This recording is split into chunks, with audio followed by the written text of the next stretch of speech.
करें लर्निंग की, अगर हम बात करें अधिगम, अब इसमें बहुत सारी थियरीज आती हैं एक तरफ तो, जो हम पैराडाइम्स ऑफ लर्निंग बोलते हैं। थियरीज आपको कुछ एग्जाम्स के लिए पढ़नी होती हैं, जैसे कि आपका ये वाला एग्जाम हो गया, क्या कहते हैं उसको, DT+B हो गया, पहले KVS में आ जाती थी, है ना, अभी तो पेडागोजी नहीं है इस बार। और इसके अलावा अगर हम बात कर रहे हैं तो एज सच आपकी बहुत थियोरीज देखने को नहीं मिलती हैं। अगर आप EMRS की बात कर लो, CTET की बात कर लो, ठीक, तो हम लर्निंग इसलिए पढ़ रहे हैं। थियोरीज जिन बैचेस में आएंगी उनमें मैं अलग से कराऊंगी, ठीक है, डन योग्यता, उनमें मैं अलग से कराऊंगी। जैसे DT+B हो गया, DT+B में टाइम लगेगा भाई, वो मैंने पहले ही बताया आपको, 5 महीने लग जाते हैं। सिलेबस जनरली किसी भी बैच में सिलेबस खत्म करने में आइडियली 3 महीने मिनिमम, अगर छोटा सिलेबस है तब भी।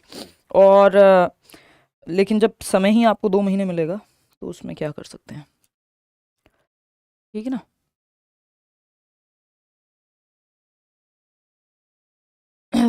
चलिए खैर आते हैं, तो लर्निंग की हम बात कर रहे हैं जो सभी के लिए इंपॉर्टेंट है, सबको पढ़ना ही है इतना लर्निंग तो, ठीक। अधिगम, हम सब ने सुना है, लर्निंग बचपन से सुन रहे हैं भाई, सीखा हुआ कभी बेकार नहीं जाता, ये वो, है ना। तो लर्निंग है क्या? देखिए लर्निंग की भी बहुत सारी डेफिनेशन है। कई लोग कहते हैं कि लर्निंग जो है आपका चेंज इन बिहेवियर है ना।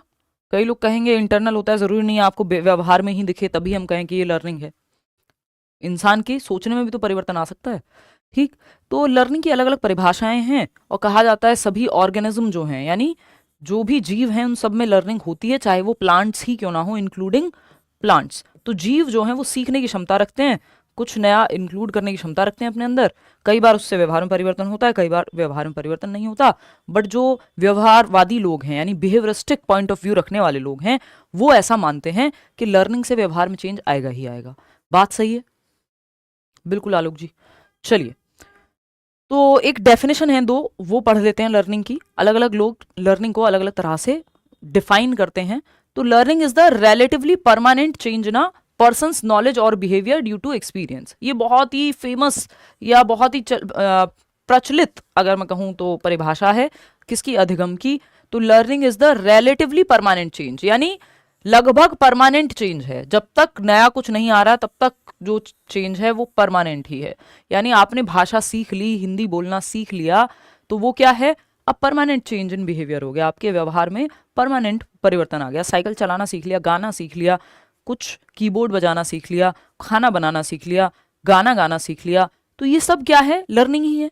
तो relatively permanent change in behaviour. अब जब तक या तो आप पुराने को करेक्ट नहीं करेंगे या कुछ नया नहीं सीखेंगे, तब तक ये परमानेंट ही रहेगा। तो इसलिए ये रिलेटिवली परमानेंट है, यानी लगभग स्थायी परिवर्तन है। बात सही है? तो learning is the relatively permanent change in a persons knowledge और बिहेवियर ड्यू टू एक्सपीरियंस। यानी जो अधिगम है वो लगभग स्थायी परिवर्तन है एक व्यक्ति के व्यवहार में या उसके ज्ञान में, जो अनुभव की वजह से हुआ है। अनुभव बोले तो ड्यू टू एक्सपीरियंस और प्रैक्टिस। भाई आप साइकिल चलाते हैं, गाना गाते हैं, रियाज करते हैं, साइकिल चलाते हैं, प्रैक्टिस करते हैं, मैथ्स करते हैं, प्रैक्टिस करते हैं, जो अनुभव आपको मिला, किसी ने पढ़ाया, किसी को देख के सीखा, कुछ करके सीखा, तो एक्सपीरियंस प्लस प्रैक्टिस से आने वाले व्यवहार में परिवर्तन को आप अधिगम कहते हैं। इतनी बात ठीक है। तो सीखना अनुभव के कारण किसी व्यक्ति के ज्ञान या व्यवहार में अपेक्षाकृत स्थायी परिवर्तन है, यानी लगभग रिलेटिवली परमानेंट चेंज एक व्यक्ति के व्यवहार में जो हो जा रहा है वो लर्निंग है, ठीक। ये कौन सी परिभाषा है? ये सबसे ज्यादा फेमस परिभाषा है किसकी, लर्निंग की, जिसको आप कह सकते हो ये व्यवहारवादी परिप्रेक्ष्य से है। अभी हम पढ़ेंगे अलग अलग पैराडाइम्स हैं लर्निंग के। तो ये बिहेवियरिस्टिक यानी व्यवहारवादी पॉइंट ऑफ व्यू से है। व्यवहारवादी लोग व्यवहार में परिवर्तन को ही सब कुछ मानते हैं। भाई आपके मन में कितना भी अच्छा है, लेकिन जो व्यवहार में दिखेगा उसको ये फाइनल मानते हैं। कौन? बिहेवियरिस्ट लोग। बात सही है या नहीं? बिहेवियरिज्म में बहुत सारे लोग हैं, वो आपको पढ़ने की अभी आवश्यकता नहीं है, DT+B वाले पढ़ लेंगे एक्स्ट्रा, वो उनको पढ़ाया जाएगा समय आने पे, ठीक है। तो व्यवहारवादी परिप्रेक्ष्य है, कंस्ट्रक्टिविज्म परिप्रेक्ष्य है आपका, और भी ऐसे बहुत सारे परिप्रेक्ष्य हैं। व्यवहारवादियों में आप पेवलव का नाम सुनते हैं, वो जो थॉर्नडाइक का नाम सुनते हैं, बिल्ली वाले थॉर्नडाइक, पेवलव कुत्ते पे एक्सपेरिमेंट किया, स्किनर जो पिजन पे एक्सपेरिमेंट किया, तो ये सब जो है व्यवहारवादी लोग हैं। मैम का एज अफेक्ट करता है लर्निंग को? ऑफ कोर्स करेगा निशा, कि आप किस उम्र में क्या सीख रहे हैं, एज हुआ, इंटरेस्ट हुआ, हर चीज लगभग जो है वो प्रभावित करेगी। लेकिन नेगेटिवली प्रभावित करे एज, ये कहना गलत होगा।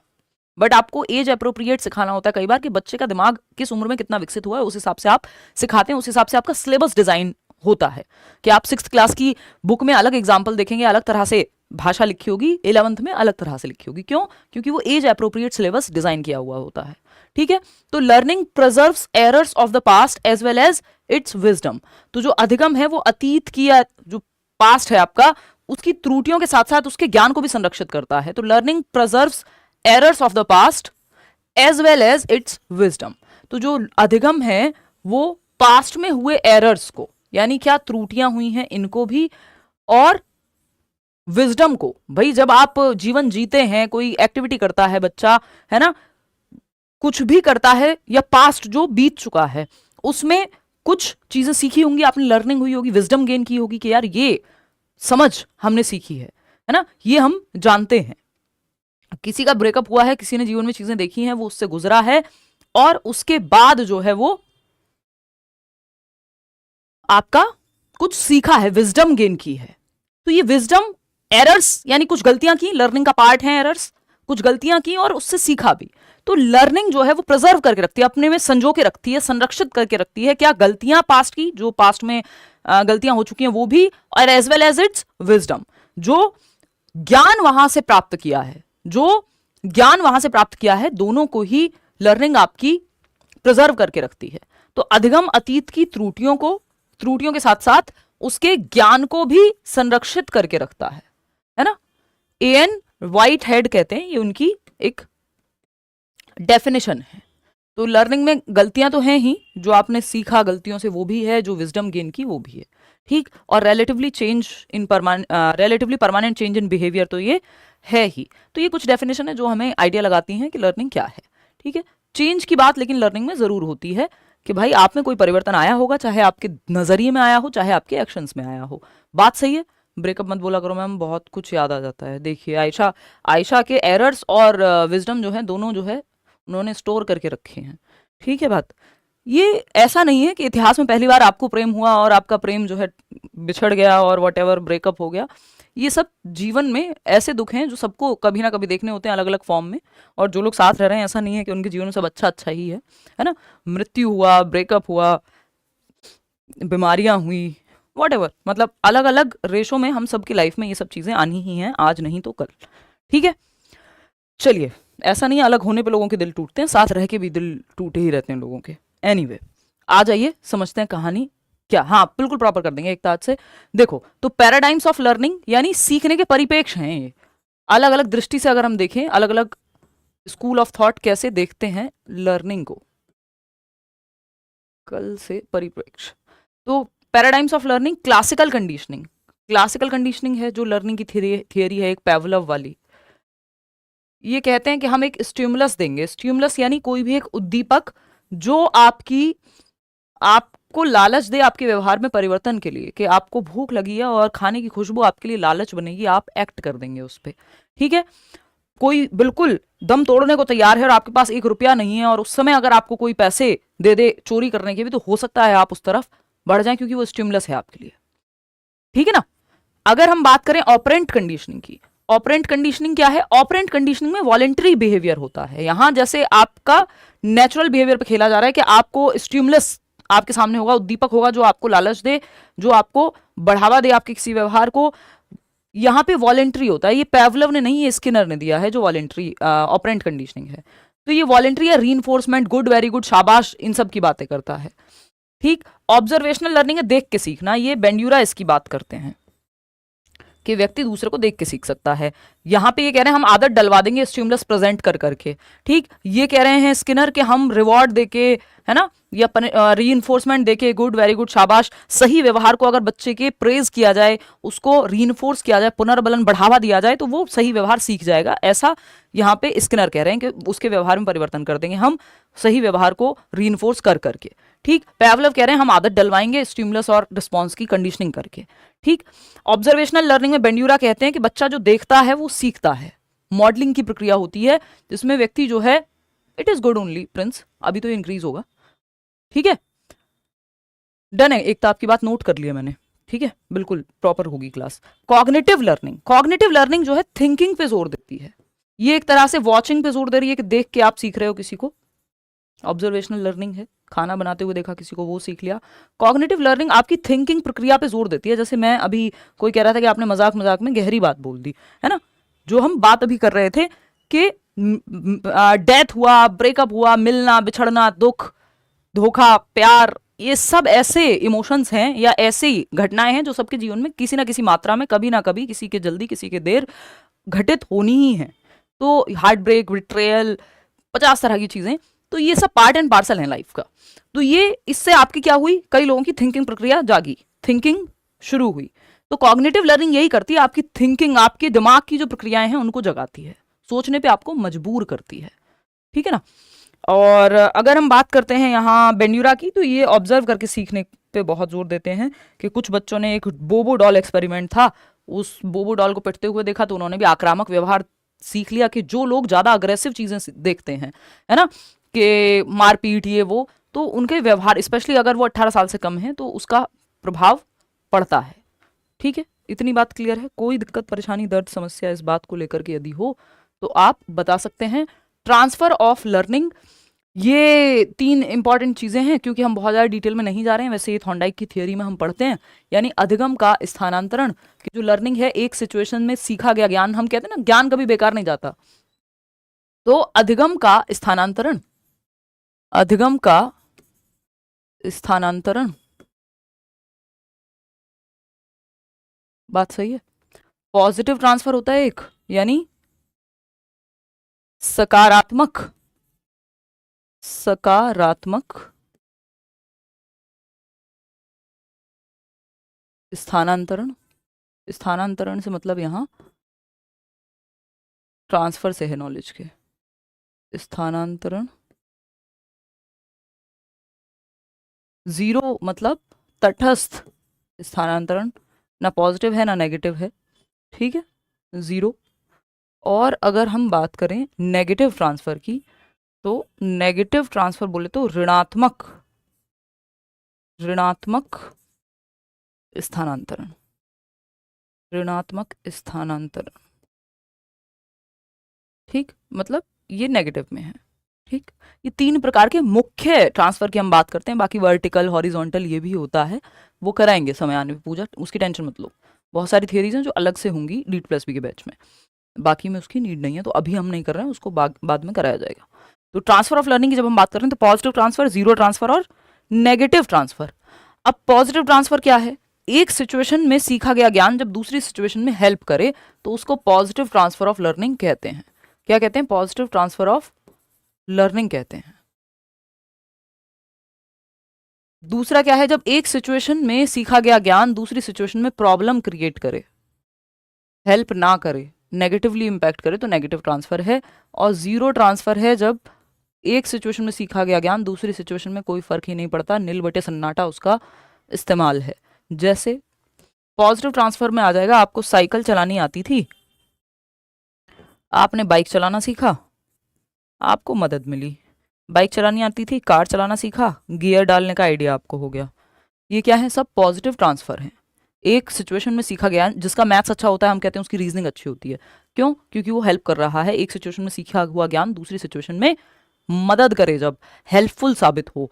कुछ एलिमेंट्स जो आइडेंटिकल हों एक सिचुएशन में जो आपने सीखा है, आइडेंटिकल एलिमेंट की थियरी भी कह देते हैं इसको, है ना, कि पॉजिटिव ट्रांसफर में क्या होता है, पॉजिटिव ट्रांसफर ऑफ लर्निंग की अगर आप बात करेंगे, तो एक सिचुएशन में जो आपने सीखा है वो दूसरी सिचुएशन में मदद करेगा। मतलब कुछ एलिमेंट्स जो हैं यहाँ आइडेंटिकल होंगे, जैसे ये 4 चीज़ें थी, हैंडल कैसे संभालते हैं, है ना, गियर कैसे बदलते हैं, बैलेंस कैसे बनाते हैं, ये गाड़ी चलाने में भी कॉमन थी और ये बाइक चलाने में भी कॉमन थी। हो सकता है कुछ चीज़ें कॉमन ना हो, वो छूट जाएंगी, जो कॉमन चीज़ें हैं वो लर्निंग का ट्रांसफर हो जाएगा पॉजिटिव, कि ये 4 चीज़ें कॉमन थी यहाँ और यहाँ दोनों में, साइकिल चलाने में भी और बाइक चलाने में भी, तो ये आइडेंटिकल एलिमेंट्स कहलाते हैं, यानी एकदम सेम है कुछ एलिमेंट्स, कुछ तत्व जो हैं जो बिल्कुल समान हैं, तो समान तत्व कहते हैं इनको, जो ट्रांसफर हो गए एक सिचुएशन से दूसरी सिचुएशन में।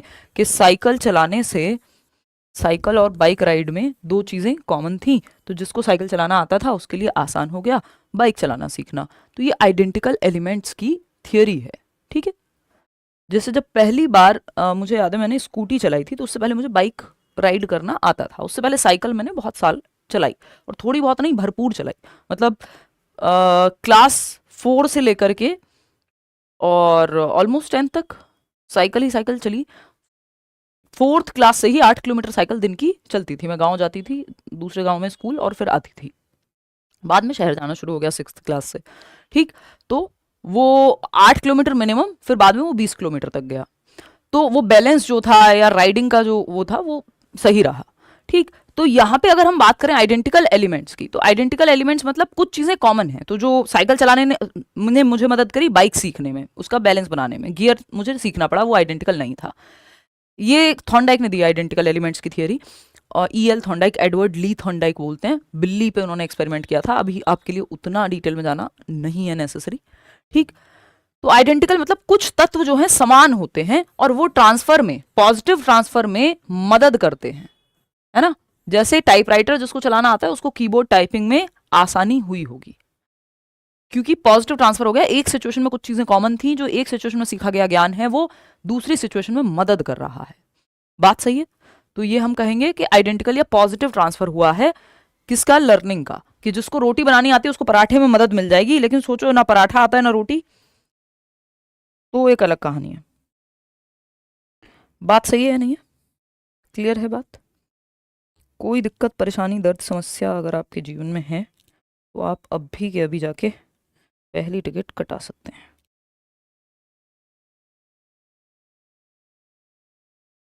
बात सही है?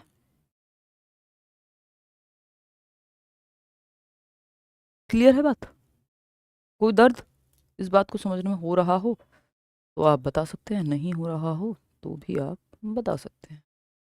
क्लियर है? सीटेट में बिल्ली कुत्ता सब पढ़ा था, सीटेट में पढ़ लिया था। ठीक है, करा लेंगे आयुष। हाँ ठीक है। हाँ, ट्रायल एरर भी दिया था, फादर ऑफ एजुकेशनल साइकोलॉजी बोलते हैं उनको। ऑपरेंट है जीव, जो एक्ट करेगा। पढ़ लो बिट्टू, मेरी शादी में ध्यान मत दो, रिश्तेदार बन जाते हो। यहाँ आ जाओ, मम्मी को चिंता नहीं है, आपको चिंता है। देखिए, पॉजिटिव ट्रांसफर यानी कुछ एलिमेंट्स पॉजिटिव होंगे, कॉमन होंगे, जो ट्रांसफर हो जाएंगे आगे। आगे बढ़ते हैं। Negative transfer of learning, negative transfer of learning, negative transfer of learning. तो नेगेटिव ट्रांसफर ऑफ लर्निंग में क्या है, जो एलिमेंट्स यहाँ पे कॉमन तो कुछ है ही नहीं, बल्कि ये प्रॉब्लम क्रिएट कर रहा है। जो यहाँ सीखा था वो ए में जो सीखा था वो बी सिचुएशन में प्रॉब्लम बन रहा है, बाधा बन रहा है। जैसे आपको, सॉरी, हाँ, आपको, आप इंडिया में गाड़ी चलाना जानते हैं, ड्राइविंग आपको आती है, और आप दुबई चले गए। तो यहाँ हम रोड के लेफ्ट साइड में चलते हैं वहाँ, और हमारा जो स्टीयरिंग है वो आप जानते हैं कि राइट में है। उनका स्टीयरिंग जो है, गाड़ी का जो स्टीयरिंग जिससे आप चलाते हैं, वो ऑपोजिट साइड में है। ठीक, तो उस केस में क्या है, जो यहाँ गाड़ी चलाता है उसको वहाँ गाड़ी चलाने में दिक्कत होगी। एक सिचुएशन में जो सीखा था वो दूसरी सिचुएशन में बाधा बनेगा।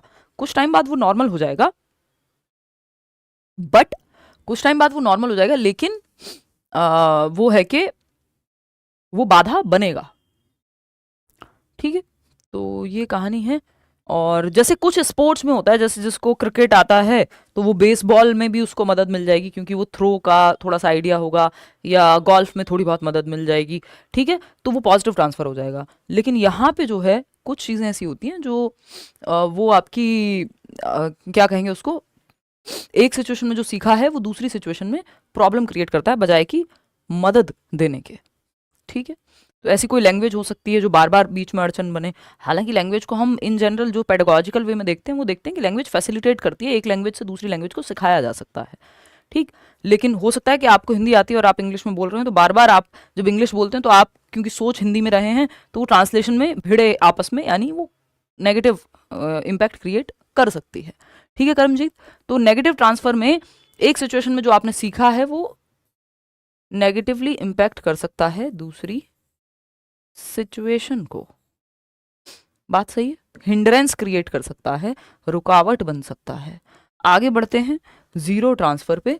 जीरो ट्रांसफर ऑफ लर्निंग होता है जब एक सिचुएशन में सीखा हुआ ज्ञान नील बटे सन्नाटा प्रभाव डालता है दूसरी सिचुएशन में। यानी जो आपने ए सिचुएशन में सीखा है वो बी में कोई फर्क डालता ही नहीं है, जीरो इम्पैक्ट है कि मैं गाना गा रही हूँ और मैं खाना बना रही हूँ, दोनों में कोई भी चीज़ें कॉमन नहीं है ना। मैं अभी यहाँ हम डिस्कस कर रहे हैं, क्लास ले रही हूँ और मैं जाके ड्राइविंग करने लगूँ तो, या चाय पीने लगूँ तो, या चाय बनाने लगूँ, तो उन दोनों में कोई भी ऐसा समान एलिमेंट नहीं है, ना नेगेटिव है ना पॉजिटिव है।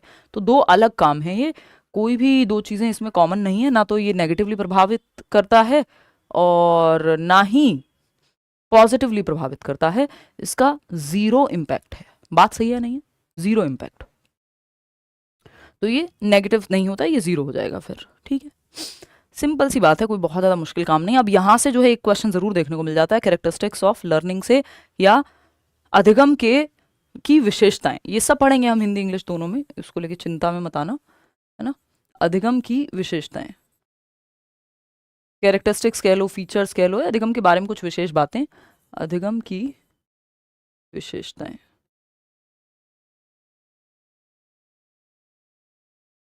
ठीक है, करें एक एक करके डिस्कशन। चलिए फिर, मेरे भाई के आपसे पढ़ के 30 में से 30 आया था, बहुत बड़े बिट्टू। कोई दिक्कत नहीं, तब भी ऋषभ पढ़ते रहो। Let's see Sudhir, any time.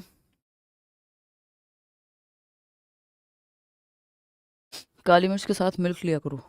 अच्छा, मिल्क तो ज़माने हो गए यार, अलग से मिल्क पिए। दूध या कॉफ़ी या चाय की फॉर्म में ही पिया जाता है। एक तो दिल्ली आके दूध का मज़ा जो है वो एकदम नष्ट हो चुका है। दिल्ली आए हुए तो अब मुझे आधा जीवन हो गया, 14 साल हो गए। तो गांव में जो है एकदम, जो दूध का टेस्ट है आज भी अगर चले जाओ तो वो आता है, दूध पीने का मन कर जाता है। यहाँ वो पैकेट वाला कहीं बाहर से भी ले आओ तब भी वो पता नहीं क्या खिलाते हैं गाय और भैंसों को, कि वो टेस्ट जो एक्चुअल, क्योंकि आपने बहुत सालों तक 14 साल आपने एक्चुअल वाला दूध पिया हो और फिर आप एक तरह से नकली ही पीने लग जाएं, तो वो फिर टेस्ट गायब हो जाता है। तो बहुत साल हो गए दूध एक्चुअल में छोड़े हुए, वो मज़ा ही नहीं आता दूध में। आज ही विटामिन डी देखा है मैंने, कम हो रहा है, तो उसको करेंगे। खैर, खा रहे हैं चीज़ें। देखिए, मैंने ब्लड टेस्ट भी इस चक्कर में करा लिया। मैंने कहा यार किसी भी दिन फीवर हो जा रहा है पिछले कुछ दिनों में। मुझे फीवर रेयरली ही होता है, फीवर नहीं होता। आयरन डेफिशिएंसी हो गई वो एक अलग चीज़ है, बट फीवर नहीं होता। तो वो शायद थकान से हो गया होगा। एनीवे, तो रिपोर्ट्स में तो सब ठीक ही है, थोड़ा सा जो है आयरन ठीक है, कम हुआ है पहले से, बट ठीक है। और आपका एक और चीज़ क्या कह रहे थे हम, विटामिन डी। तो ये सब तो खैर आप लोग भी समय समय पे करा लीजिए, क्योंकि हेल्थ जो है आजकल पता नहीं है, सीधा बम फटता है कि आपको ये हो गया है और अब आप निपटने वाले हैं, है ना। तो वो थोड़ा सा आइडिया आपको होना चाहिए। बाकी टेस्ट रिपोर्ट्स बहुत बेटर हैं, पिछले बहुत सालों में बहुत अच्छी रिपोर्ट्स हैं। खैर, ये एक्स्ट्रा बातें हैं जो हम बीच बीच में कर लेते हैं, ताकि मैं और आप ह्यूमन इंटरेक्शन ना भूल जाएं, रोबोट्स ना बन जाएं। चलिए, कराते हैं शिखा, उसको भी कराते हैं, डोंट वरी। कोर्स लिया था सीडीपी का लगभग। चलिए, बहुत बढ़िया। आते हैं तो, लर्निंग इज गोल डायरेक्टेड, यानी अधिगम क्या है। ये किसी भी एग्जाम में 1 नंबर में यहां से मिल जाता है क्वेश्चन देखने को। अधिगम एक दिशा निर्देशित प्रक्रिया है, दिशा निर्देशित प्रक्रिया है। अधिगम एक दिशा निर्देशित प्रक्रिया है।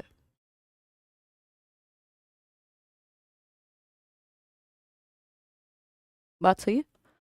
तो अगर हम बात लर्निंग की कर रहे हैं, तो लर्निंग गोल डायरेक्टेड होती है, यानी एक गोल होता है। आज आप पढ़ रहे हैं, आपको कोई एग्जाम देना है, तो आपके सामने एक गोल है, एक उद्देश्य है।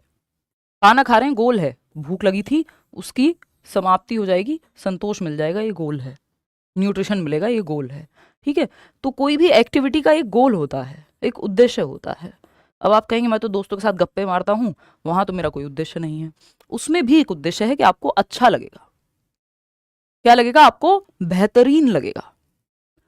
ठीक है, नहीं कम नहीं है, मतलब कुछ भी, सब ठीक है, रेंज में है, बट थोड़ा सा बेटर हो जाए तो अच्छा है, वो वाली चीज़ है।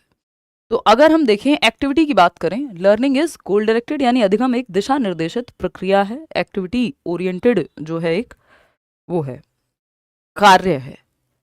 कि आप एग्जाम के लिए पढ़ रहे हैं, आपके पास गोल है नौकरी मिलेगी, आप बच्चों को पढ़ा रहे हैं, गोल है कि उससे वो उस चैप्टर को सीख पाएगा। तो हमेशा एक उद्देश्य होता है सीखने को लेकर के। आप बैठ के दोस्तों के साथ गप्पे मार रहे हैं, उद्देश्य है कि आपको अच्छा लगेगा, आपकी बिलोंगिंगनेस की नीड पूरी होगी कि यार हाँ, कोई मुझे प्यार करता है, मैं किसी को प्यार करता हूँ। आपने फोन उठाया, किसी दोस्त को लिख दिया आई लव यू, वही वाली दोस्त में जो है, मतलब वो प्रेमी प्रेमिका की बात नहीं चल रही है, इन जनरल भी अगर हम बात करें, मम्मी को लिख दिया, भाई को लिख दिया, बहन को लिख दिया, वॉट एवर।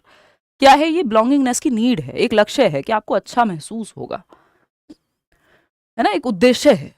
नहीं, थैलेसीमिया नहीं है भाई, ये सब नहीं है, मतलब कोई दिक्कत नहीं है, वो बस है थोड़ा फीमेल्स में वैसे भी आयरन डेफिशिएंसी, और मेरा सोने उठने का खाने का थोड़ा गड़बड़ है। ये तो जेनेटिक्स जो है वरदान के रूप में मिले हैं, नहीं तो जितनी जैसा मेरा लाइफस्टाइल रहा है और जितना ओवरवर्कड और अंडर स्लेप्ट मैं रही हूँ, मुझे लगता है जनरली अगर उतनी फिटनेस नहीं होती तो बॉडी ब्रेकआउट, मतलब ख़त्म हो जाता मामला। तो सब कुछ सही है, तो इसमें ईश्वर का धन्यवाद, और थोड़ा बचपन में ठीक खाया पिया, एक्सरसाइज की, बाकी कोई भी दिक्कत नहीं है कि थैलेसीमिया हो, थायराइड हो, डायबिटीज़ हो, हार्ट की कोई दिक्कत हो, वो फैमिली में भी नहीं है किसी को, मतलब बाय गॉड्स ग्रेस। देखिएगा, हाँ ma'am, you give us feeling of belongingness, मैं 3 कह रही हैं। तो ये क्या है? बेसिकली हमेशा उद्देश्य होता है, गोल डायरेक्टेड बिहेवियर होता है लर्निंग में। तो लर्निंग गोल डायरेक्टेड होती है, कुछ ना कुछ जिससे आप सीख रहे हैं उससे किसी ना किसी उद्देश्य की प्राप्ति हो रही है। बात सही है? मेरा गोल कुछ नहीं है, मौज करो, काम करो, खुश रहो, यही गोल है। कुछ अच्छा कंट्रीब्यूट हो जाए समाज में, काम तो है ही अच्छा जिसके थ्रू हो रहा है, कुछ और जीवन में चलते चलते हो जाए, कोई किताब किताब लिख दें, ठीक, दुनिया घूम लें, यही छोटे छोटे से गोल्स हैं। आप उस स्थिति में पहुंच जाते हैं जहां आप कर सब कुछ सकते हैं और इच्छा किसी चीज़ की नहीं होती है, तो वैसी सी सिचुएशन है। तो ये एक बात हुई, क्लियर है? इतनी बात क्लियर है? कोई दिक्कत परेशानी? इधर उधर की बातों में ज़्यादा गुम नहीं होता है, बेसिकली गोल है ना। मैंने टेस्ट कराए सारे, क्या कहेंगे, एकदम एक्सटेंसिव टेस्ट जितने हो सकते हैं, जो जो चीज़ें ज़रूरी हैं, कैंसर मार्कर से लेके सब चीज़ पता करा ली। क्या उद्देश्य है भाई इस टेस्ट कराने का? लर्निंग, सीखना चाह रही हूँ। गोल क्या है? पता लगे, आइडेंटिफाई कर पाए। तो लर्निंग गोल डायरेक्टेड होती है, कोई ना कोई उद्देश्य होता है। आप ट्रेनिंग लेने जा रहे हैं, कोई बैडमिंटन खेलने जा रहे हैं, जिम जा रहे हैं, कुछ भी सीख रहे हैं, कोई ना कोई उद्देश्य होगा। तो लर्निंग हमेशा गोल डायरेक्टेड होती है कि आप लैंग्वेज, कोई भाषा है जो बोलना सीख रहे हैं, हो सकता है आपको कोई एग्जाम देना हो, या उसको सीखना भी उद्देश्य हो सकता है, ठीक है। तो लर्निंग क्या है? गोल डायरेक्टेड, एक उद्देश्य होता है जिसकी तरफ आप सीख रहे होते हैं, ठीक है। सेकेंड है, learning is an active process. Learning passive नहीं हो सकती, पैसिव है तो वो उसको बहुत अच्छी लर्निंग नहीं कहेंगे हम। तो अधिगम एक सक्रिय प्रक्रिया है। अधिगम क्या है? एक सक्रिय प्रक्रिया है। अधिगम एक सक्रिय प्रक्रिया है, सक्रिय प्रक्रिया है। अधिगम एक सक्रिय प्रक्रिया है। बात सही है?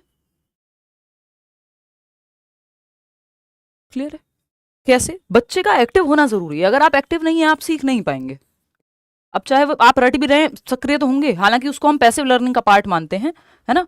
तो बच्चा एक्टिव होना बच्चे का जरूरी है लर्निंग की प्रक्रिया में,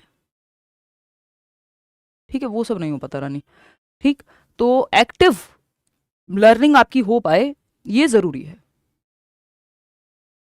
ठीक है दिव्या, ठीक।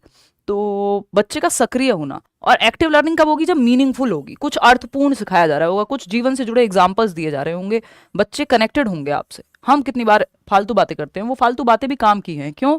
क्योंकि या तो वो किसी एग्जाम्पल से जुड़ रही होंगी, नहीं तो एक कनेक्शन हमारा बिल्ड होता है, क्योंकि टीचिंग कोई ऐसी मैकेनिकल प्रोसेस नहीं है कि मैं आई और अपना कुछ कुछ गा के चलेगी, वो आप किताब में भी पढ़ सकते हो। फिर मीनिंगफुल होगी यानी अर्थपूर्ण होगा अधिगम, रियल लाइफ से जोड़िए आप उसको। किससे जोड़िए? रियल लाइफ से, वास्तविक जीवन से। लर्निंग को आप वास्तविक जीवन से जोड़ दीजिए, वास्तविक जीवन से आप जोड़ दीजिए, तो वो एक्टिव भी होगा और मीनिंगफुल भी होगा। रोट लर्निंग से आपको दूर रहना है, रट्टाफिकेशन या बच्चों को पैसिव नहीं रखना, क्योंकि लर्निंग को हम एक एक्टिव सक्रिय प्रक्रिया मानते हैं, है ना। रोट लर्निंग, रटंत विद्या चलंत नाही, ये वो वाली बात है। तो रटकर सीखने पे या रटने को हम पैसिव मानते हैं, और पैसिव नहीं होगा, लर्निंग को एक्टिव रखना है। लर्निंग को क्या रखना है? एक्टिव रखना है, पैसिव नहीं होगी लर्निंग, ठीक है। सक्रिय रखना है हमें, बच्चे को एक्टिव रखना है, जहाँ उसके सेंसेस ज़्यादा से ज़्यादा, उसका दिमाग सब इन्वॉल्व हो, ठीक है। वो ऑप्शन हमेशा बेहतर होता है जहाँ ज़्यादा से ज़्यादा सेंसेस बच्चे के इन्वॉल्व हो, यानी वो देख भी रहा हो, सुन भी रहा हो, कुछ कर भी रहा हो, कुछ महसूस भी कर रहा हो, तो ये एक बेहतर है। हाँ, टीचर इज ऑल्सो अ को लर्नर विद लर्नर्स। पैसिव मतलब निष्क्रिय, बच्चे सो गए, आपकी बातें सुनते सुनते ही सो गए, वो एक्टिव ही नहीं है ना, उसका दिमाग ना वो सोचने में एक्टिव है, ना कोई एक्टिविटी करने में एक्टिव है, ना वो आपके एग्जाम्पल से जुड़ रहा है, वो बस बैठा है और नींद में है, या बस पैसिवली इंफॉर्मेशन को रिसीव कर रहा है, इंटरेस्ट भी नहीं बन पा रहा उसका, तो वो पैसिव है। जब वो एक्टिव नहीं है, जब वो सक्रिय नहीं है, ना दिमाग से ना शरीर से, कहीं से तो एक्टिव हो, ठीक, तो निष्क्रिय है, बस है क्लास में अटेंडेंस के लिए, तो वो गड़बड़ हो जाएगा। तो लर्निंग एक सक्रिय प्रक्रिया है जहां लर्नर एक्टिव होगा, टीचर भी एक्टिव होगा, है ना। टीचर और लर्नर जो हैं दोनों, टीचर क्या है, लर्नर तो आपको पता ही है, लर्नर है ही, यानी स्टूडेंट जो है वो, उनको हम लर्नर कहते हैं। वही बात अगर आप करोगे तो को लर्नर है स्टूडेंट, ये लर्निंग ओरिएंटेड माइंडसेट है जो कहता है, को लर्नर यानी टीचर। बात सही है। तो टीचर को भी हम कह रहे हैं कि को लर्नर है, साथ में सीखने वाला व्यक्ति है, ये लर्निंग ओरिएंटेड माइंडसेट है, ये लर्निंग ओरिएंटेड प्रोसेस है, कि प्रोसेस पे जोर है। लर्निंग ओरिएंटेड क्लासरूम है जहां टीचर और स्टूडेंट क्या है, लर्नर और को लर्नर है। लर्निंग ओरिएंटेड क्लासरूम है ये, या प्रोसेस है।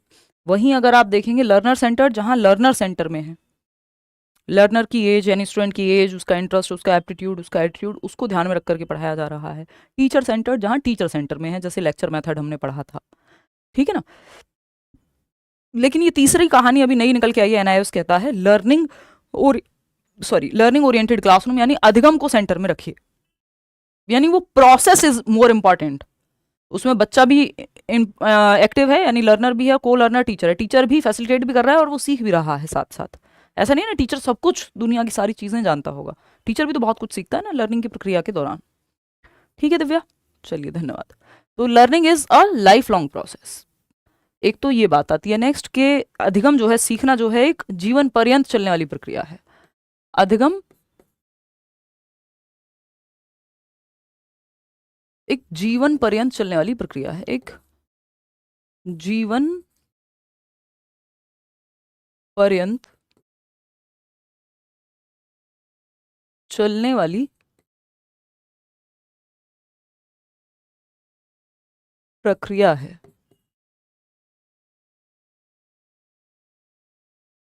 बात सही है, लाइफ लॉन्ग चलेगा। हम कहते हैं हमारे यहाँ तो जो कल्चर है हमारा, तो हम कहते हैं कि अभिमन्यु की शिक्षा तक की हम बात करते हैं, कि वूम्ब टू टूम्ब तक, गर्भ से कब्र तक की हम बात करते हैं। लर्निंग चलती रहती है जीवन पर्यंत, आप हमेशा सीखते रह सकते हैं। ऐसा कभी नहीं हो सकता कि अब आपको सब कुछ पता है दुनिया में और अब आपसे ऊपर कुछ है नहीं, ना कुछ नया सीखने को बचा है, ठीक है ना। बहुत बढ़िया शालिनी। तो यहां पे क्या है आपका, अधिगम एक ऐसी प्रक्रिया जो जीवन पर्यंत चलेगी, जब तक आप जीवित हैं तब तक आप सीखते रह सकते हैं। ये कॉन्टिन्यूअस प्रक्रिया है ना, कॉन्टिन्यूअस है, यानी सतत चलने वाली प्रक्रिया है। आप किसी भी उम्र में हो, किसी भी जगह पे हो, किसी भी फील्ड में हो, हमेशा सीखते रह सकते हैं। लाइफ लॉन्ग है, कॉन्टिन्यूअस है, ठीक है ना। इतनी बात क्लियर है, कोई दिक्कत परेशानी, कोई समस्या इस बात को लेकर के यदि है तो आप जाहिर कर सकते हैं, कोई भी आपका गिला हो तो। आगे बढ़ते हैं फोर्थ पॉइंट पे। लर्निंग इज ग्रेजुअल, यानी धीमे धीमे होती है, एक प्रक्रिया के माध्यम से होगी। ऐसा नहीं है कि आप कह रहे हैं कि सिलेबस खत्म कर दो, तो ठीक है, सिलेबस एक दिन में भी खत्म हो सकता है, कुछ घंटों में भी खत्म हो सकता है और कुछ महीनों में भी खत्म हो सकता है। क्यों नहीं हम एक दिन में सिलेबस खत्म कर दे रहे हैं? क्योंकि आपका दिमाग एक लिमिट तक रिटेन कर पाएगा। क्यों क्लास 4 घंटे की नहीं लगा दे रहे हैं? क्योंकि दिमाग 1 घंटे के बाद इतना फटीग हो जाएगा, 1.5 घंटा 2 घंटा मैक्स। कुछ केसेस में जैसे ऑफलाइन क्लास तो हम रखते हैं 3-3 घंटे की भी, तो वो लेकिन मेरी क्लास है, ठीक है, आप वीक में 2 दिन पढ़ सकते हो 3-3 घंटे। तो ये बेसिकली क्या है, क्यों हर दिन आपको चैप्टर वाइज पढ़ाया जा रहा है? साल भर का सिलेबस क्यों, unit plan, year plan, lesson plan क्यों हो रहा है? क्यों एक दिन में नहीं करा दे रहे सब कुछ? क्योंकि लर्निंग ग्रेजुअल है, धीमे धीमे सीखते हैं आप। पहले दिन आपको सारे स्टेप्स बता दिए जाएं, ड्राइविंग के भी चाहे स्विमिंग के भी, क्या आप स्विमिंग करने लगेंगे पहले दिन जाके? क्योंकि आपको तो सारे स्टेप पता है, ये करना है, ये करना है, ये करना है, सीख गए? नहीं। लर्निंग एक ग्रेजुअल प्रोसेस है, धीमे धीमे धीमे धीमे बिल्ड होती है विद टाइम। जो आपने 6th में सीखा वो आपको हेल्प करता है 7th में, है ना। तो डे 1 पे आपको सब कुछ नहीं, वो प्रोसेस का पार्ट है, धीमे धीमे लर्निंग आपकी होती है ग्रेजुअली। आज आप घर के आंगन में साइकिल चला रहे हैं, कल आप बाहर रोड पे जाएंगे, फिर परसों आप एक स्टेडियम में भी चला सकते हैं। तो ये क्या है, ग्रेजुअल प्रोसेस है, कि आप एक खाली जगह पे पहले ड्राइविंग सीखते हैं तो खाली जगह पे सीखते हैं, है ना। तो ये कहानी है जो आपको पता होनी चाहिए। तो ये क्रम में होती है, सीक्वेंस में होती है, ये कह सकते हो आप चैप्टर 1 के बाद सीधा 10th पे नहीं जाते हो, क्लास 1 के बाद सीधा 10th पे नहीं जाते हो, पहले 2nd 3rd 4th 5th ये सब करोगे। तो इस समय लेती है, over a period of time जो है लर्निंग होती है, एकदम से अचानक से नहीं हो जाएगी कि रात को सोए सुबह उठे सारी लर्निंग हो गई, चिट्टी रोबोट की तरह दिमाग में भर ली चीजें, वो नहीं होता। बात सही है नहीं? ठीक है, इतनी बात क्लियर है, कोई दिक्कत परेशानी? तो लर्निंग इज ग्रेजुअल, यानी अधिगम एक क्रमिक प्रक्रिया है। अधिगम एक क्रमिक प्रक्रिया है। बात सही है, प्रक्रिया है। सीक्वेंस में या क्रम से होती है, ये कह सकते हो आप, सिक्वेंशियल है, टाइम टेकिंग है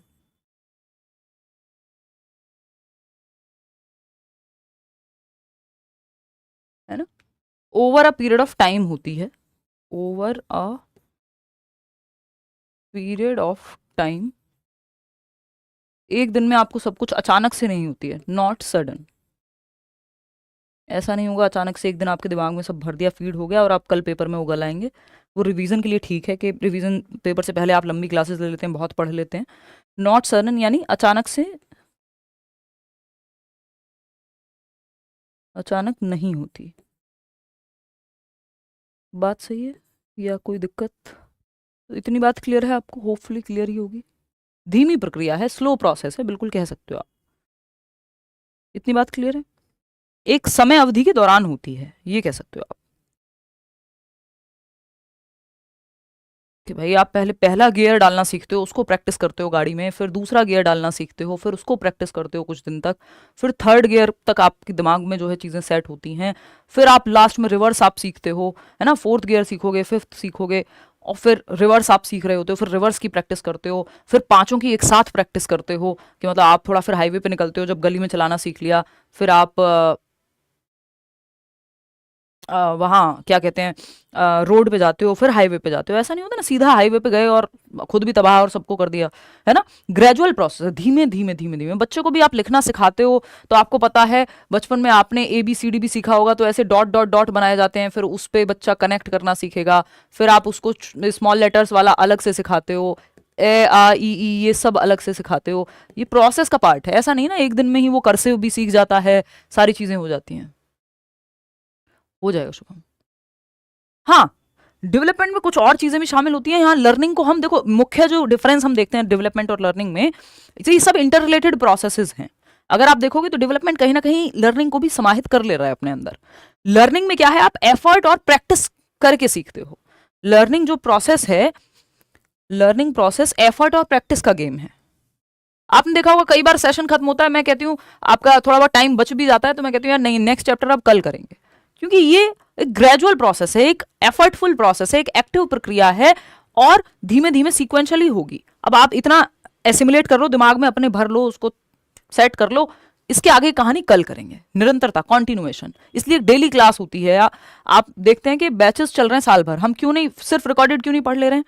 क्योंकि उसमें आपकी कॉन्टिन्यूटी उतनी नहीं बन पाती है, उतना एक्टिव प्रोसेस नहीं रह पाती है। एफर्ट प्लस प्रैक्टिस, एक हम कहते हैं ना, learning is relatively permanent change in behaviour due to experience. अनुभव से होने वाला लगभग स्थायी परिवर्तन अधिगम कहलाता है। अनुभव में क्या आएगा, आप एफर्ट करते हैं, प्रैक्टिस करते हैं, किसी चीज की कोई अनुभव लिया, उसका एफर्ट कुछ प्रैक्टिस आप करेंगे, तो एफर्ट प्लस प्रैक्टिस से जो है लर्निंग होती है। ये लर्निंग के बारे में खास बात है, यानी प्रयास करेंगे आप, सीखेंगे। वहीं अगर आप डेवलपमेंट की बात करेंगे तो डेवलपमेंट में कुछ चीजें ऐसी हैं जिसमें आपका एफर्ट, आपकी प्रैक्टिस कुछ खास होती नहीं है, वो ऑटोमेटेड है। मेच्योरिटी हो गया जैसे, जो आपकी बायोलॉजिकल प्रोसेस है ना। अगर हम बात कर रहे हैं आपका दांतों का निकलना, आपने थोड़ी निकाले एफर्ट प्रैक्टिस मार के, आपका बहुत सारी चीजें ऐसी हैं डेवलपमेंट में जो बाय डिफॉल्ट आपके जेनेटिक मेकअप की वजह से अनफोल्ड हो रही होती हैं, आप उसमें एफर्ट प्रैक्टिस नहीं कर रहे होते हैं।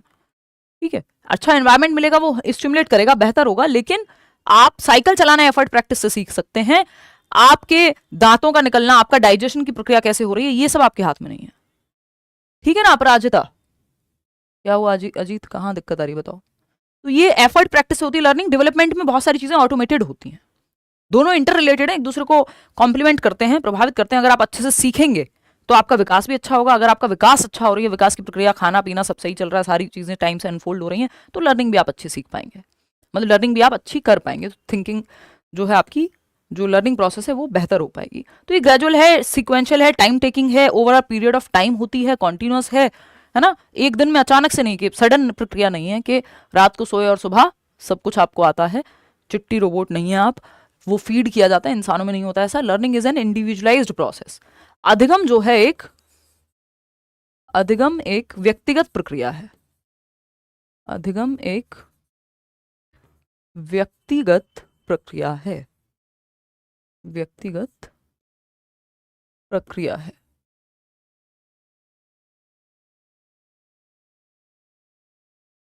कैसे, देख लेते हैं थोड़ा सा।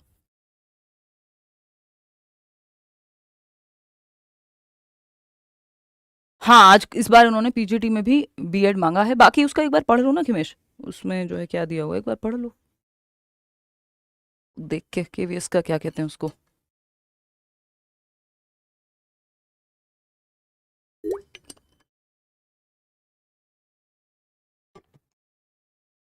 तो अधिगम एक व्यक्तिगत प्रक्रिया है, एक इंडिविजुअलाइज्ड प्रोसेस है।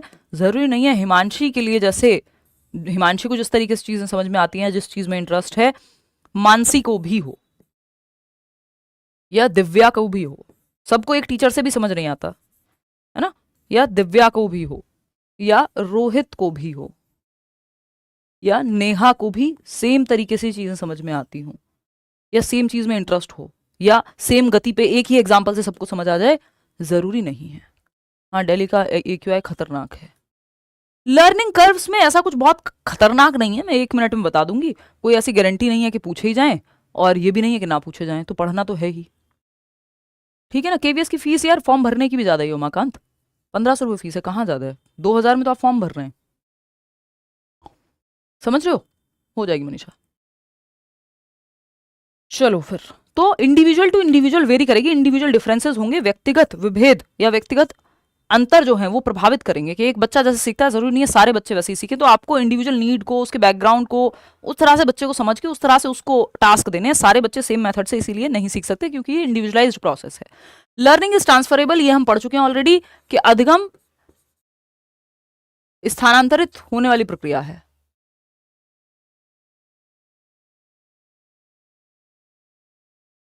स्थानांतरित होने वाली प्रक्रिया है।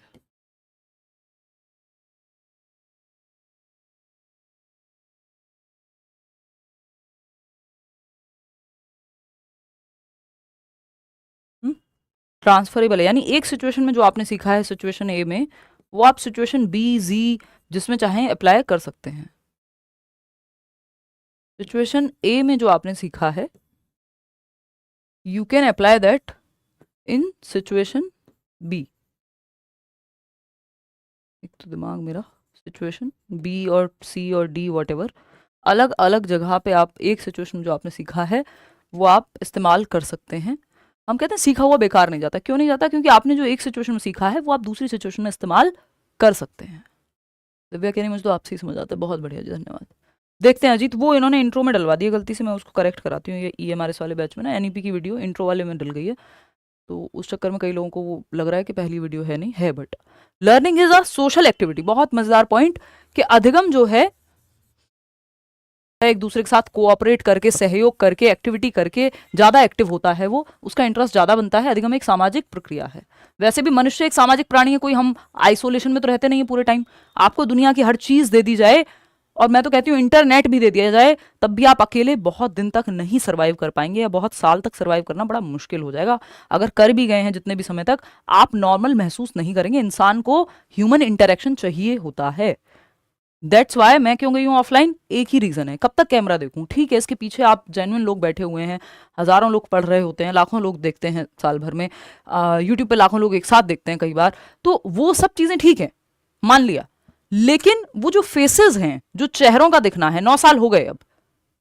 और दूसरा, उसमें कोई मेजर रीजन नहीं है, हम लोग ऑलरेडी बहुत अच्छा कर रहे हैं ऑनलाइन में, और एक टाइम के बाद चीजों का फर्क पड़ना बंद हो जाता है। वो वाली स्थिति में मैं तो पहुंच ही चुकी थी। बट शालिनी, दिक्कत क्या है? दिक्कत यह है कि ह्यूमन इंटरेक्शन नहीं हो रहा, सोशल एक्टिविटी नहीं हो पा रही। हालांकि यहां भी आप ग्रुप में ही सीख रहे हैं, इतने सारे लोग हैं। तो अधिगम एक सामाजिक प्रक्रिया है। मनुष्य को, अगर आप, एक सोशल बीइंग है हम, चाहे हमारा एक दोस्त हो, दो दोस्त हो, लोग हमें चाहिए होते हैं। ठीक, इसका मतलब ये नहीं कि आप अकेले बिल्कुल रह नहीं सकते हैं, या आप डिपेंडेंट हो जाएं सब पे, कि आपका जीवन ही ना चल पाए अगर लोग ना हो आसपास। तो कई लोग उसी स्थिति में रहते हैं, उनको 4-6 लोग हर टाइम आसपास चाहिए होते हैं। मैं 1 वीक अकेले रहा हूँ, हाँ नितिन ठीक है, मैं भी, मतलब हम लोग रहते ही हैं, सब तो नहीं रहते ऑफ कोर्स, ये भी प्रिविलेज है एक तरह का कई बार। तो इंसान को अकेलापन भी चाहिए, और लोग भी चाहिए। ठीक, मैं पिछले साल नेचुरोपैथी के लिए गई थी, एक जिंदल एक हॉस्पिटल है बेंगलोर में, नेचुरोपैथी का, दवाई नहीं देते हैं वो कोई, मसाजेस ये वो, सुबह योगा कराएंगे, 50 चीज़ें, खाने को नहीं देते, मतलब देते हैं तो वो अपने तरीके से देते हैं, जिसमें चाय कॉफ़ी कुछ नहीं देते हैं, बाहर नहीं जा सकते हो आप। तो 10 दिन का वो प्रोग्राम था, जिसमें से 3 दिन मैंने किसी से बात नहीं की, और मैं अकेले ही गई थी, क्योंकि तो पूरा जो अपार्टमेंट टाइप लिया हुआ था वो अकेले ही थी मैं 10 दिन। तो बाकी ठीक है, बाहर मेरी एक दोस्त बन गई वहाँ, और दोस्त भी ऐसी जो बहुत छोटी है मेरे से, यूएस में पढ़ती है वो भी, और 19 साल की थी। लोग मिले, ठीक है, इंटरेक्शन हुआ, बट आप रहे अकेले ही रहे हो। ऐसा लाइफ में भी, मतलब मैं तो बहुत कोशिश करती हूँ कि जितना अकेले टाइम मिल जाए, वो मिलता भी है काफ़ी। कई कई साल जो हैं ऐसे निकले हैं जिसमें, खैर ये सब बातें कभी और करेंगे, बहुत लंबे निकल जाएंगे हम। तो वो इंसान को चाहिए होता है, वो अपना स्पेस भी आपको चाहिए, और लोग भी चाहिए, सामाजिक एक्टिविटी। तो बच्चा बेहतर सीखता है जब उसको, एक तो उसकी नीड्स के हिसाब से, इंडिविजुअलाइज प्रोसेस है, इंडिविजुअल नीड्स को ध्यान में रखना है आपको, उसकी एज, उसका इंटरेस्ट, वो कैसे सीखेगा, कौन सा एग्जाम्पल, क्या एक्टिविटी किस बच्चे को देनी है, ये भी आपको देखना है as a teacher. Social activity, उसको ग्रुप में भी इन्वॉल्व करना है, क्योंकि at the end of the day आप समाज में भी जाते हो, अकेले तो एग्जिस्ट नहीं कर रहे ना आप। ब्लिंकिट से या कहीं से भी आप दूध लेने जा रहे हो, लोग तो है ना, चाहे आप डायरेक्ट बहुत ज्यादा कनेक्शन में नहीं हो, बट लोग तो हैं आसपास। जिम जा रहे हो तो वहां भी लोग हैं, विपश्यना में जाते हैं लोग, हाँ ऋषभ कह रहे हैं 10 दिन, मुझे बहुत टाइम से जाना है, बट अभी तो शायद मुझे नहीं लगता मैं मेंटली उस स्टेट में हूँ कि वहां जाया जाए, है ना। वो थोड़ा सा एक मेंटल सेटअप बना के ही जाया जाए तो ठीक है। तो ये क्या है, तो विपश्यना में वो ना आई कांटेक्ट रखने देते हैं, ना किसी बात करने देते हैं, वो प्रक्रिया ही है इंट्रोस्पेक्शन की। ठीक है, तो ये है कहानी। तो इंसान को अकेलापन भी चाहिए, सोशल एक्टिविटी। लेकिन लर्निंग क्या है, एक सोशल एक्टिविटी है। बच्चा बेहतर सीखता है जब आप उसको ग्रुप सेटिंग में एक दूसरे के साथ, आप देखते हैं टीम वर्क होता है, किस लिए होता है, बच्चा कोऑपरेशन सीखे, अपने पीयर्स के साथ बहुत कुछ सीखता है बच्चा। अगर स्कूल में बच्चे गालियां देते हैं तो आपका बच्चा भी गाली सीख जाएगा। अगर सहयोग की हम बात करते हैं जब, ठीक है, तो अधिगम एक सामाजिक प्रक्रिया है। लर्निंग शुड बी मीनिंगफुल, यानी अधिगम अर्थपूर्ण होता है। अधिगम अर्थपूर्ण होना चाहिए, रट्टाफिकेशन नहीं, जिसका कोई मतलब हो, जो आपके जीवन से जुड़े, वो होनी चाहिए लर्निंग। अधिगम अर्थपूर्ण होना चाहिए, जिससे बच्चे को लगे इसका कोई मीनिंग है, रट्टाफिकेशन नहीं है। बात सही है, करा देंगे दीपक, क्लियर है इतनी बात। तो मीनिंगफुल होना चाहिए, ना कि रोट नहीं होना चाहिए। इस पर चर्चा हम ऑलरेडी कर चुके हैं। रटने वाला ना हो अधिगम, जीवन से जुड़ा हो, रियल लाइफ से आप कनेक्ट करें बच्चे को, तो वो बेहतर सीखेगा। वो चीज़ आपके लिए मीनिंगफुल होती है जो आपके जीवन से जुड़ जाए। वो एग्जाम्पल्स आप याद रखते हैं जो आपके जीवन से जुड़े हुए हों, बाकी आप भूल जाते हैं अगर रटने वाली बात हो जाए तो। ये एक बात है। Unlearning is also a part of learning, ये एक नंबर में पूछ लिया जाता है, क्योंकि कई लोगों को लगता है अनलर्न मतलब हटाना, कुछ भूलना, जो सीखा है उसको साइड करना। ठीक, तो अनलर्निंग भी, यानी ना सीखना भी या भुलाना भी, जो है सीखने का ही पार्ट है। मतलब भाई मान लो आपने कोई गलत चीज सीख ली थी, आपने कोई गलत डेफिनेशन याद कर ली थी, ये गलत कॉन्सेप्ट समझ लिया था, अब उसको हटाना, एलिमिनेट करना भी सीखने का ही प्रक्रिया है। कि गलत ज्ञान या जो ऑब्सलीट हो गया है, आज के समय में काम का नहीं है, उसको करेक्ट करना, उसको भुलाना, रिमूव करना जो पहले सीखा हुआ है, चाहे वो काम का ना हो, गलत हो, वट एवर रीजन से, वो भी सीखने का ही हिस्सा है। तो अनलर्न करना भी लर्निंग की ही प्रक्रिया है।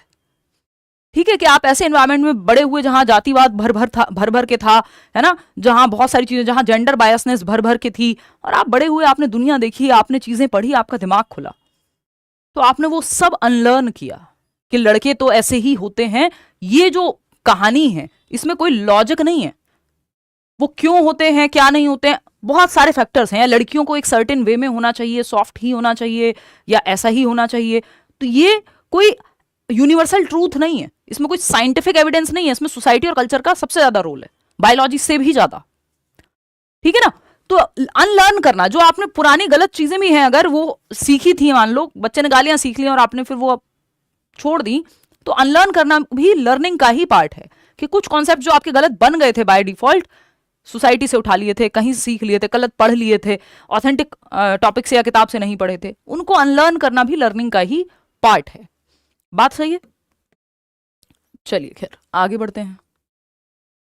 कुछ फैक्टर्स जो अफेक्ट करते हैं लर्निंग को, यानी अधिगम को प्रभावित करने वाले कारक हर जगह लगभग पूछ लिए जाते हैं। व्यक्ति का बुद्धि का स्तर क्या है, मोटिवेशन यानी कितना मोटिवेटेड है वो सीखने के लिए, उसके इमोशंस पॉजिटिव है कि नेगेटिव है, उसका इंटरेस्ट है उस चीज में या नहीं, एटीट्यूड कैसा है यानी देखने का नजरिया, बिलीव्स कैसे, वैल्यूज, लर्निंग स्टाइल्स, ये सब जो हैं बच्चे की अधिगम को प्रभावित करेंगे। अगर पॉजिटिव हैं तो पॉजिटिवली प्रभावित करेंगे, नेगेटिव हैं तो नेगेटिवली प्रभावित करेंगे। यानी इंटेलिजेंस का स्तर अगर बिल्कुल नेगेटिव में जा रहा है, कम है, तो वो नेगेटिवली प्रभावित करेगा, पॉजिटिव है तो वो पॉजिटिवली प्रभावित करेगा। ठीक है ना। होगी अनिता, होगी वो भी। इतनी बात क्लियर है। तो इसको और डिटेल में हम कल जाएंगे इसमें, कि जो फैक्टर्स अफेक्टिंग लर्निंग है, तो ये चैप्टर आपका कल कंप्लीट हो जाएगा। एज बच्चे की, ये वो मुख्य बातें जो हैं इसमें वैसे हो ही गई हैं, और कुछ कुछ चीज़ें अल्टरनेटिव कॉन्सेप्शन हो गए, ये आप सीटेट में पढ़ते हैं, पढ़ना है ना, वैसे भी आपको पता होना चाहिए। तो कुछ छोटी छोटी चीज़ें हैं जो कल हम डिस्कस करेंगे, जैसे डाइवर्जेंट कन्वर्जेंट थिंकिंग हो गया, ये सब छोटी छोटी बातें हैं जो हमें कल करनी है। तो कल मिलते हैं 7:30 ही, कल तो मेरी ऑफलाइन क्लास भी है।